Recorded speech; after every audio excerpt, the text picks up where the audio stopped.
Hello everybody. Okay, let us make a start. I don't have a pre-done sample in any shape or form of this card, but those of you who like Sam Callcott and Susan Stampfield, amongst others, will have already seen this card, but I'm going to change it slightly on mine. So Sam called it a 5x7 staggered Z-fold card, and I think Susan Stampfield calls it a puzzle piece card, I think. So I've actually got my measurements from Sam Callcott's video, but I've added an extra piece in. So it's not 100% the same. So go and check out their videos. Okay, so you're going to need a 7x9 piece of card, and you need to score it at 2 inches and 4 inches. So that's one piece. And then the extra piece of base card, which I'm adding in, is a 5.5 by 7, and we're going to score this at 1/2 inch. Okay, so that's an extra piece added in. And the only reason I've put this extra piece added, there might be versions of this. There might be other versions of this coming soon. Once I've made one, it usually sparks my brain. Right, so if we go with this one, we're going to go with a valley and a mountain. So I'm going to start with this one because it's kind of like a normal Z fold, except that it's not quite the full length, width even, not length. So that is that. So that's your Z fold. Then this piece here, I'm going to fold along that tab there, like that. And then I'm going to put red tape on the inside. You could put it on the other side, but I'm going to do it on the inside because I don't want it to be visible. Okay, so once you put your red tape on the tab, I'm going to go ahead and notch out my tabs. And then we just want to take this one here, let me just fold it over like that. And then I'm going to take the, actually before I do that, before I stick that down, I'm going to stamp the inside here.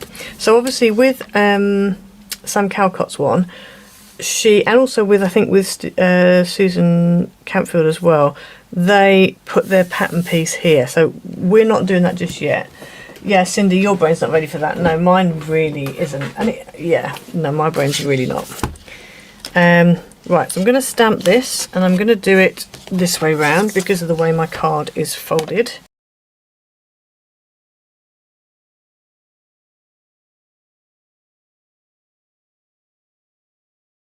Right, so this one, so as I said, this one could stick like that. Okay, so you could put the tape on here, but obviously I want that to be plain, so that's why I'm sticking it on the outside there. I mean, you could just put your message on the back, but I quite like the idea of having it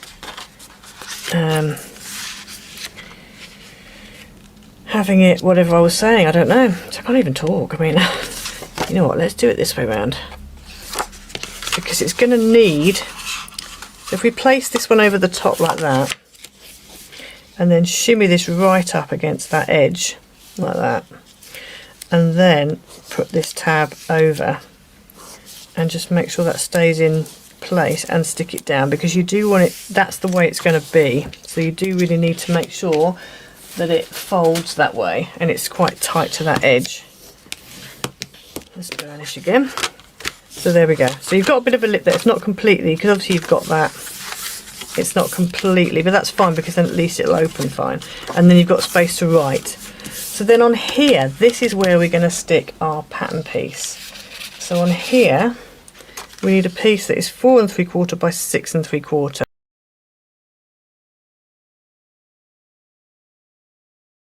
Okay, so now you're going to need a whole load of 1-inch strips of base card. So in total you are going to need, so here are all my strips, you are going to need one piece that is 1 inch by 5, one that is 1 inch by 4.5, 1 by 4, 1 by 3.5, 1 by 3, 1 by 2.5, and 1 by 2. And these are going to go on here, but I think I might put the pattern papers on first, and then we will add in, then we'll stick it all down. So for your pattern papers, so what I did for this, I actually cut out a piece of pattern paper that was 4 3/4 wide by 5 1/4 tall, and then that meant that I could just cut it into 3/4 inch strips all the way up and then alter the width of them. But it meant then I've got a kind of a continuous pattern, which I quite like the idea of. So I've stuck these down. I've just stuck a little bit of low tack tape on the back just to keep them all together so I didn't lose them. And so we've got here one piece so they're all 3/4 of an inch tall, and then the length is 4 3/4, 4 1/4, 3 3/4, 3 1/4, 2 3/4, 2 1/4, and 1 3/4. So that's the measurements. So all the measurements are in the description below. So now I'm going to go ahead now and stick all of these onto these strips.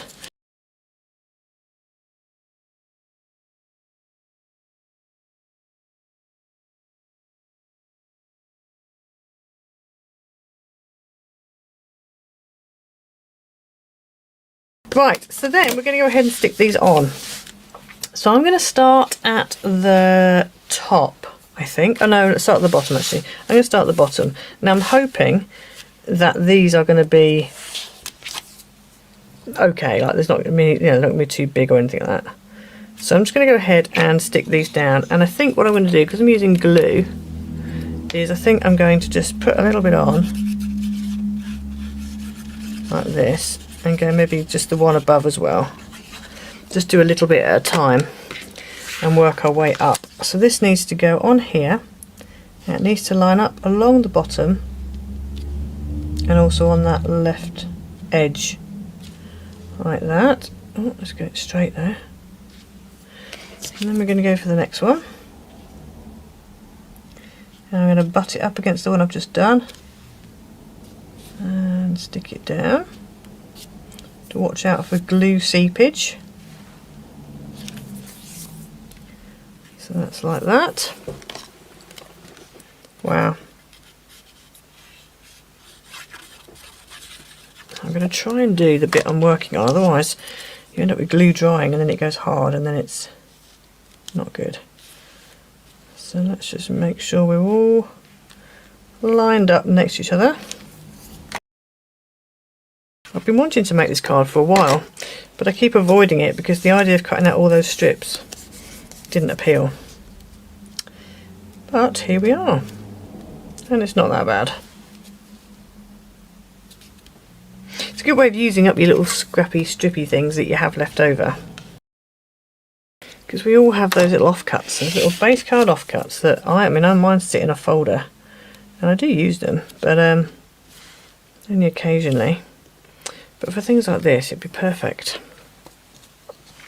Okay, now we have to hope that we've done this so that we don't end up with any gaps. So let's stick this down like that. Let's just grab that one quickly while we've got a wet. Oh, there's a tiny bit of a gap at the top, but it's not too bad. You could start at the top and work down. My worry for doing that was in case I ended up with it dropping off the bottom of the card, because it does need to line up along the bottom so that then it doesn't it stands up okay. So yeah, there we go. So I have got a bit of a gap along the top, but because it's white card base on white card base, it's not that noticeable. You could shimmy them up potentially. So we've got that like that, and then obviously normally you just have this, but I just thought, well, where are you going to write? Because I mean, on the paper that Sam used, it was really nice because she had all pattern around this sort of edge and it was kind of blank here, so you could write. But on mine, you couldn't really do that. So I just thought, well, if you've got an extra bit, then you can write in there. And it still stands up fine, and it doesn't really, because this bit, because I folded it inwards, it doesn't really flip out. So it still stands up like a normal card. Obviously, you've got a little bit of a gap there, and it just means then you haven't got to write on the back. So yeah, so that was my thought. So then I'm going to cut out this Get Well Soon card. Those of you who are members will recognise these flowers. I think we're finally going to use them.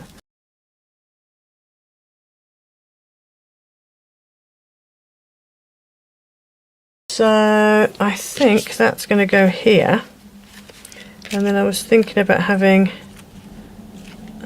probably on top. Well, I sort of like it behind, but they are quite big. That's the only problem. They're quite thick, so if I did that, it's going to stick out quite a lot. So quite like it one above and one below.